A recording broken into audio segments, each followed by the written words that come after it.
Welcome to the Butterfly Effect. I'm Chris Horner. Today is stage one of the 2023 Tour de France. Today we got a great stage, guys. 182 kilometers long, 5 categorized climbs. 3 of them come in the last 45 kilometers of the stage, and the last climb summits with just under 10 kilometers to go. So you know there's going to be a lot of action on that last category 3 climb. That's 2K long at just about 10% average. The climb before that, category 2 climb, that starts at about 32 kilometers to go. This thing's over 4 kilometers long and about 7%. So we know the last 2 climbs on today's stage 1 of the Tour de France in the Bilbao region there in the north of Spain in the Basque Country is going to hold a lot of excitement for us fans sitting on the Chesterfield. Now, there's been a lot of changes when we start comparing last year's 22 Tour de France to this year's 23 Tour de France when we're talking about Jumbo-Visma, because they don't have Primoz Roglic on the roster. Now, you guys heard me many times call the director sportifs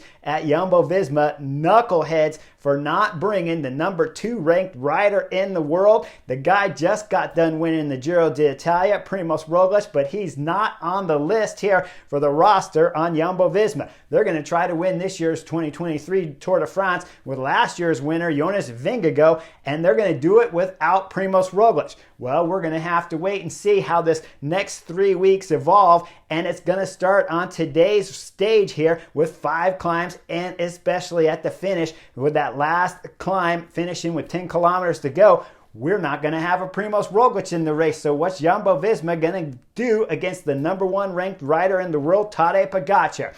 Well, for me personally, there's a lot of changes too when we're talking about last year's edition and this year's edition in 2023, because last year I was working for Peacock, NBC channel, working over in Connecticut studios. This year I've been replaced by a couple guys, and Christian Vanderfeld's been moved to the back of the Tour de France peloton while he'll be riding the motorcycle back there, entertaining you guys that are watching Peacock. It'll be Sam and Brent Bookwalter that replace both Christian and I. So you guys got me full time up here on the Butterfly Effect to give you guys all the real tactics that you guys want to learn about and watch, and of course brag about to your friends when you're on the group rides, telling them what really happened in the bike race, because maybe you can't catch it on one of the other channels like GCN Network or Peacock. I'm always going to try to bring you that little extra special nugget out there, so when you're on your group ride you can tell your friends something that they didn't catch live when they watched the race. Well, let's get into today's stage, because they had a long neutral section when we watched the peloton roll out. And after the neutral section, the first rider to attack on today's stage 1 Tour de France, my man, Victor Campenaerts.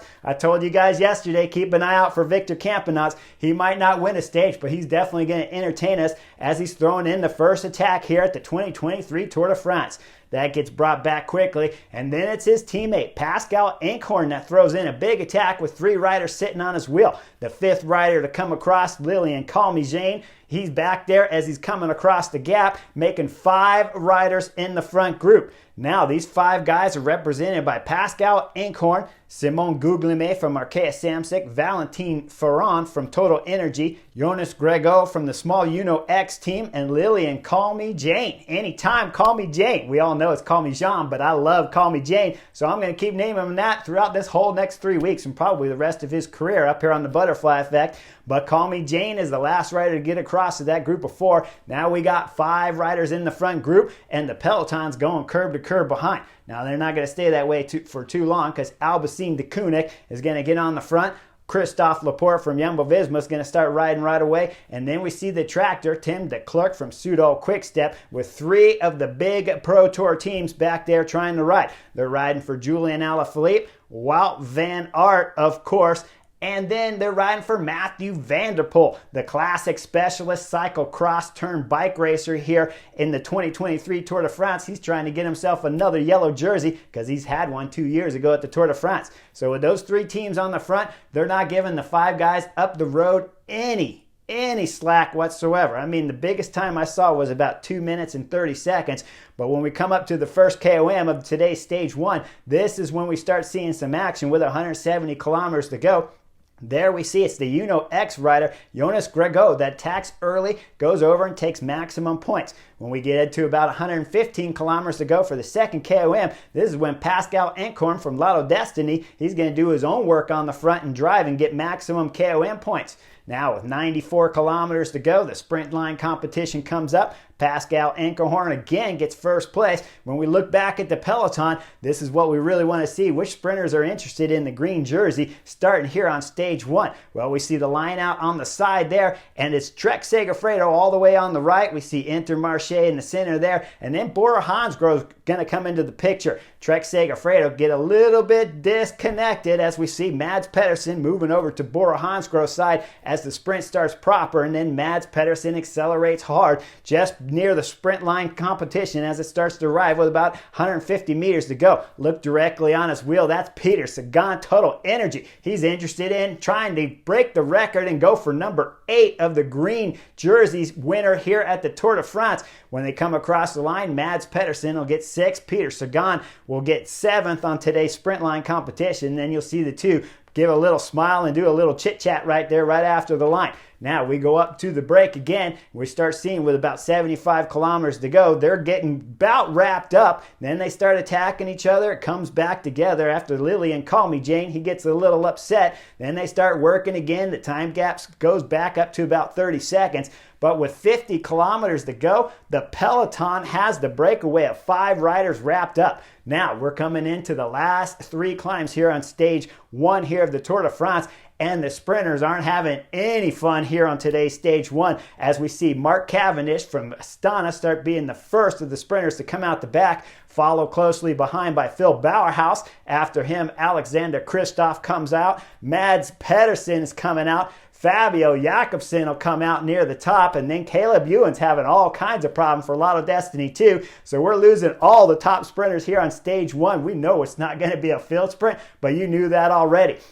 Come down the backside, things are getting interesting. Jumbo-Visma still have control of the peloton. We're going to start the penultimate climb. Now, when we come into this climb, the peloton just keeps getting reduced in size. And as we hit the penultimate climb, Jumbo-Visma will win the fight going in the climb, but they don't have the front for too long because this is when UAE Emirates start going to work with Mikkel Bjerg. Bjerg's going on the front, driving it as hard as he possibly can with an ugly face. You look just behind him, it's Jumbo-Visma. Jonas Vingegaard goes in a good spot there, and you look behind Jumbo-Visma, that's UAE Team Emirates Tadej Pogačar with a couple climbers wrapped around him. Now, is he a knucklehead up here, Mikkel Bjerg? Well, that's a good question because remember, the last big race that Tadej Pogačar did was LBL when he crashed and broke his wrist, and we haven't seen him anywhere unless you watch the national championships. But who did he beat there?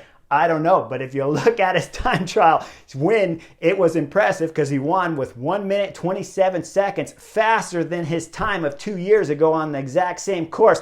And he beat Primož Roglič 2 years ago when he did that time trial course in 2020. And let me remind you guys, in 2020 is when he won his Tour de France. So you go back here into real life time when we're going up this climb with about 32 kilometers to go with Mikkel Bjerg on the front. Is UAE Emirates a knucklehead? Well, it's a good question. You'd have to really know exactly how Tadej Pogačar's feeling.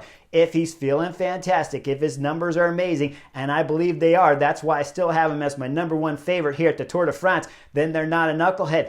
But if he hasn't raced since LBL and his numbers and power numbers and fitness isn't 100%, remember, this is the very next big race since LBL for Tadej Pogačar. We're kind of in the unknown district here when we see Mikkel Bjerg on the front, because if Tadej Pogačar realizes his form's not as good as it is and maybe needs a couple more days of riding, well, Mikkel Bjerg right now is going to be putting some big-time nails into the legs of his leader, Tadej Pogačar, a 2-time Tour de France champion. We see Mikkel Bjerg, he does about 5-6 minutes on the front, going up the penultimate climb, then pulls off. And now it is time for Dylan van Baarle to start pulling for Jumbo-Visma again as they get control of the peloton. They'll get near the top of the KOM here, the penultimate one, and we'll see that it's Nielsen Palace, EF Education, that gets on the front with about 500 meters to go as the crowds just narrow in on the riders here, forcing them to single out behind Nielsen Palace. He looks back over his shoulder about 350 meters to go, knows that he's got a rider right back there from Intermarché, that's Zimmerman. As he starts his acceleration with 300 meters to go, he'll go all the way to the line and he'll get first KOM points here on the penultimate climb, and that'll put the American rider into the KOM jersey at the end of stage 1 here with Zimmerman getting second. Now they drop the descent. We look at the front. It's Jumbo-Visma on the front of the peloton, got control. control. Then all of a sudden we see the first major casualty here at the Tour de France as it's Enric Mas and Carapaz that go down into the left turn. Carapaz is going to sit back down after he got up originally, take a bit of a breather here. He will get back on his bike, but he's going to lose a lot of time, and the general classification is over for Richard Carapaz from EF Education. We back the film back up and we look at Enric Mas. His eyes just look like this race is over to me, as he does not get back on his bike, and he'll abandon today here on stage 1 of the Tour de France.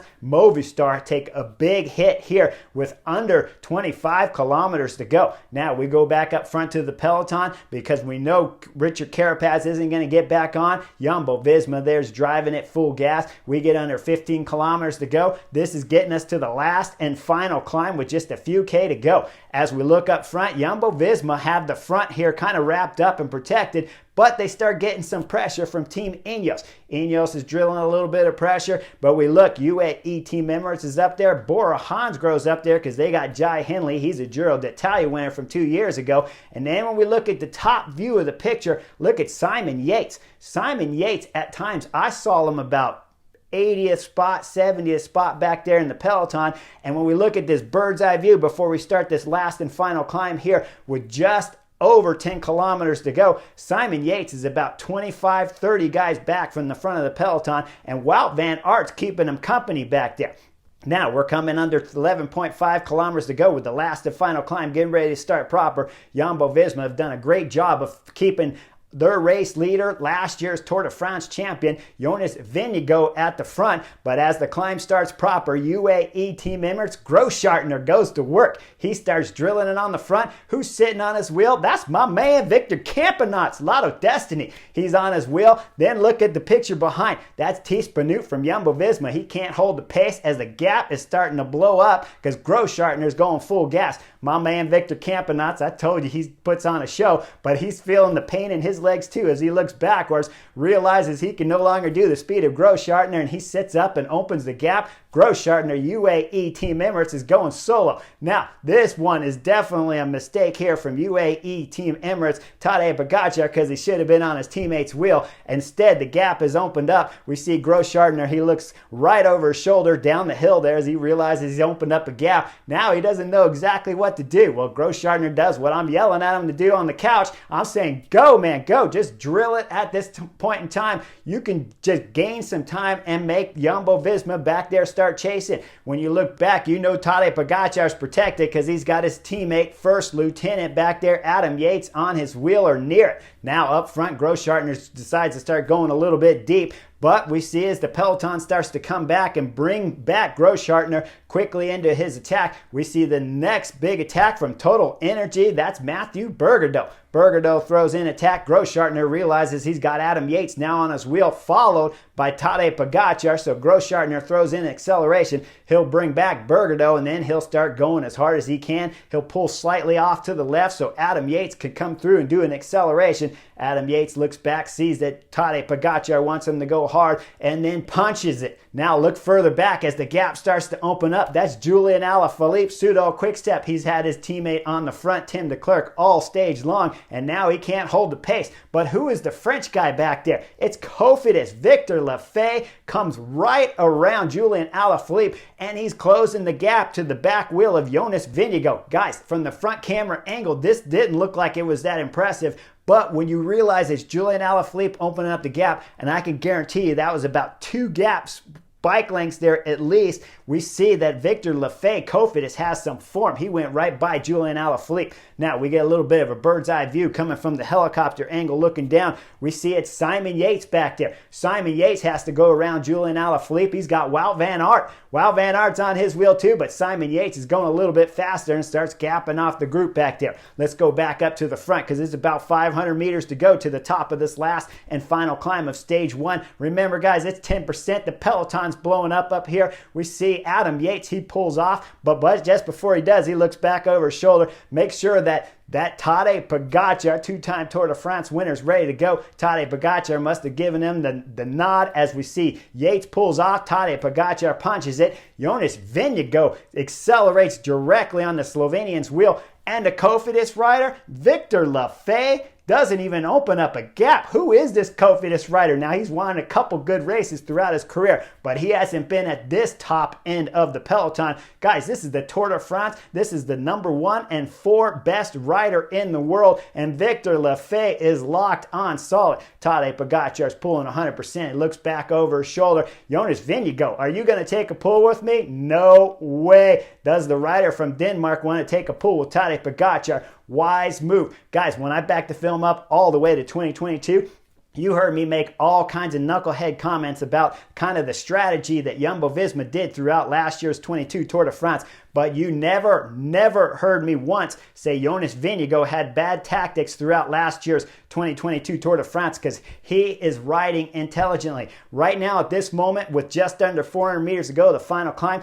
you don't want to go over the top with Tadej Pogacar just to get beat in the sprint. There's no gain there. That's called a loss if you lose time bonuses. And you got Wout van Aert and Wilco Kelderman. Sepp Kuss are back there just behind a few seconds. So Jonas Vingegaard, wise move. He doesn't take a pull, but guess who does? Victor Lafay Cofidis. Where's Cofidis been? Guys, they haven't won a Tour de France stage in a long time. Remember when I told you the story on Beyond the Covers when I was talking about that it was Wiggins that I was making little giggles at, that he couldn't win a Tour de France? Well, he rode for Cofidis. I was wrong about Wiggins, but I wasn't wrong about Cofidis because they haven't been able to win. But now we're looking at a rider with some fabulous form as Victor Lafay is throwing down with Tadej Pogacar. Jonas Vingegaard locked on his wheel. He'll go all the way up to about 300 meters to go. Then Tadej Pogacar will come through. They'll go over the top together with 3 riders at the front. Tadej Pogacar, Victor Lafay, and Jonas Vingegaard are locked on each other's wheels. They go over the top. We look further back. Who's back there? It's 2 brothers. It's the Yates brothers back there, Simon and Adam, that are trying to close the gap. They both ride for big teams here. One rides for Jayco Alula. The other one rides for UAE team members. Like I said, he's the one that blew this stuff up with his teammate Grossschartner. Now, as they're bridging back up, we look a little further back. It's Skilmos. Remember Matthias Skilmos? Well, he just got done winning Tour de Suisse. I told you guys he's a top 10 contender here at the Tour de France, and he's coming over the top. We go back up to the front.